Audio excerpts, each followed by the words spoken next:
I'm coming off 2 losses.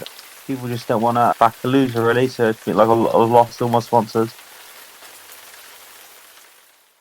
Hello and welcome to the Steve Kayliss Show, Yeovil Town's #1 podcast. Thank you so much for listening. It really, really means the world. We've got a great guest today. Dean Dodge is back on the podcast. If you're new to the show, the podcast is basically me and my co-host Kevin. We are two dads who are just trying to make it through life and learn a little bit of something. We talk to people who've been abducted by aliens sometimes. We talk to people who have experienced real trauma sometimes and find out how they survived. It's a journey through the human experience. And if you enjoyed today's episode, click that follow button on Spotify and you'll get notified when all new episodes come up. But that's enough from me. You don't care at all about me, you care about Dean, and me too. So here we go. So, ladies and gentlemen, Dean Dodge. Dean Dodge, welcome again to the Steve Kayliss Show. It's nice to have you back. How the hell have you been? I've been very well, my friend. Been very well. Good. How have you been? Yeah, mate, lovely. Yeah, it's all going really, really well. I've got a few questions for you, Dean. It's been like a year or two since we've had you on the show, so I just want to catch up and see what you've been doing. Yep. The last time we saw you in your last boxing match, you went to war with, what was the guy's name? Reece Belotti. Yeah, and me and my stepfather, my fiance, we watched it and we were cheering for you. We were going mad. It was crazy. It was really, really great. So, how have you been since then? Take me to the sort of, the months after that. I mean, you had an injury, didn't you? Yeah, I tore my rotator cuff. That put me out for a long time. I thought I'd be back in maybe 3 months maximum, and then tore my rotator cuff, so I was recovering from that. And then once I actually recovered from that, when I got tennis elbow, that took months. That took months to recover. So I must have been out. I must have been out with an injury for about, I don't know, maybe like 7, 8 months. And then yeah, I was out with that. And then my boxing coach at the time, who was with me, he didn't want to do it no more. He didn't want to do boxing no more. I don't know if that's because I lost or what, or I don't really know, but yeah, he's sort of not doing it no more. He's not doing the boxing no more.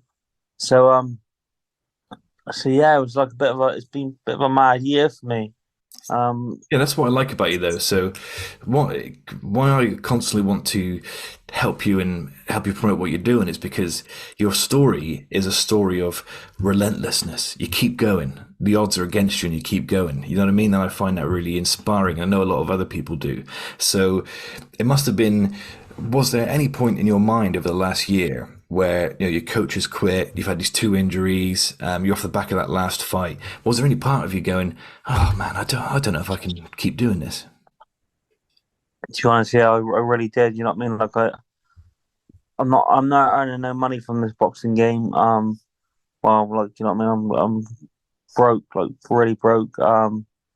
In debt up to my eyeballs, like taking money out of my own pension just to like sort of be able to afford and pay for things, to be able to live really. I'm living in like a shared accommodation, so that's cheap.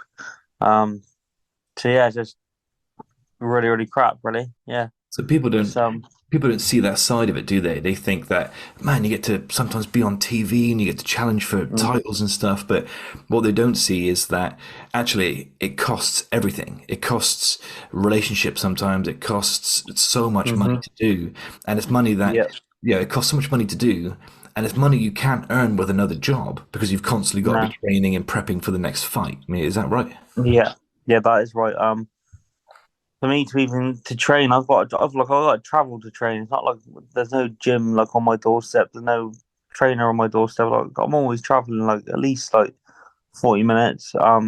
Going to Bristol tomorrow to train with former world champion Lee Haskins, and that takes an hour and 20 minutes just to get Oh, there. You know what I mean? But I've mm. got I've got to sacrifice and commit to doing this, and in get myself into like massive debt just to try and just to chase it and not give up on it.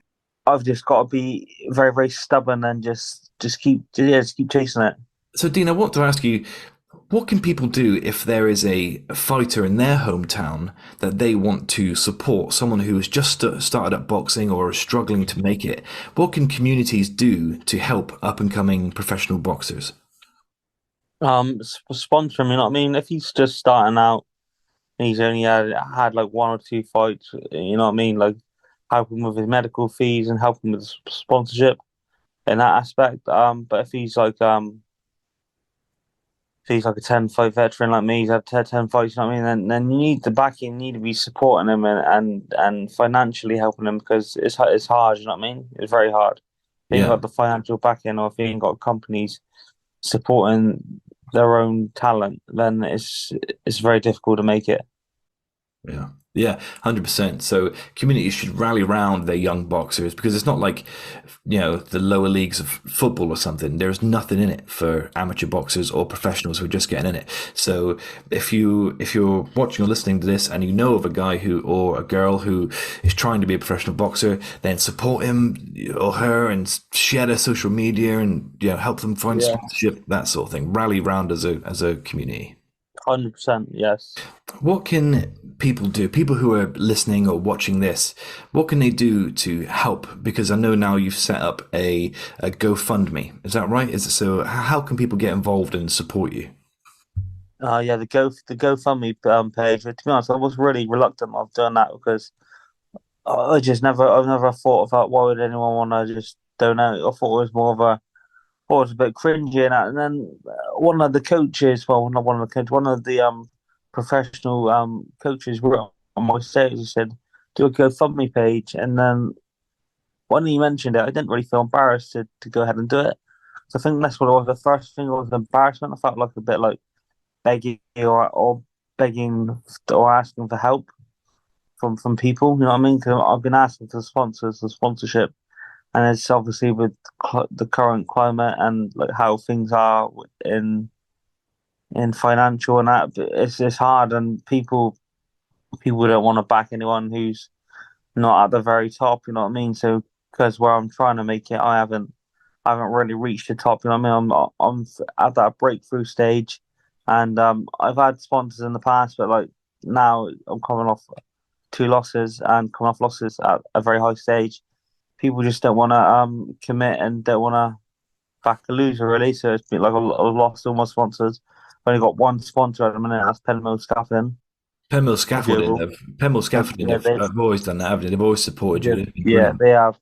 Yeah, Pete Mitchell. He's been a blessing. You know what I mean? He's always backed me and he always believes in me, which is like which is really, really good because he's helping me out.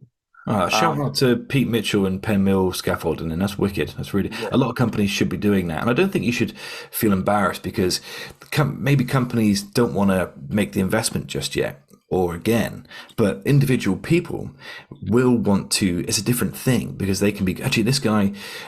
He deserves a fiver or a tenner from me because he inspires me or he's working hard, he's grinding, he deserves a chance.